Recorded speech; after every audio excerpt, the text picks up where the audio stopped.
তুমি তুমি এখানে? তোমার সাথে আমার একটু কথা আছে। তোমার সাথে আমার কোনো কথা নাই। তুমি এই মুহূর্তে এখান থেকে চলে যাও। না, 1 মিনিটও না, তুমি এই মুহূর্তে এখান থেকে চলে যাও।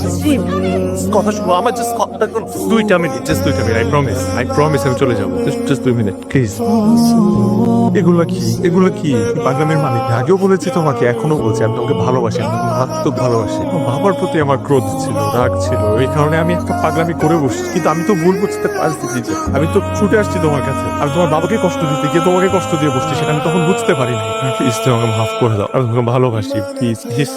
আবার অভিনব, আর কতবার আমি তোমাকে আর বিশ্বাস করি? তুমি আমার বিশ্বাস ভেঙে একদম শেষ করে দিছো। আমি তো আসলে একটা বোকা না হলে 1 বছর পর আমি আবার তোমার কাছে ফিরে আসি, আমি আবার তোমাকে পাগলের মতো ভালোবাসি। হ্যাঁ, আমি যদি বোকা না হতাম, তুমি এত কিছু খারাপ করছো আমার সাথে, এগুলো জানার পরও 1 বছর পর আমি আবার তোমার কাছে আসি,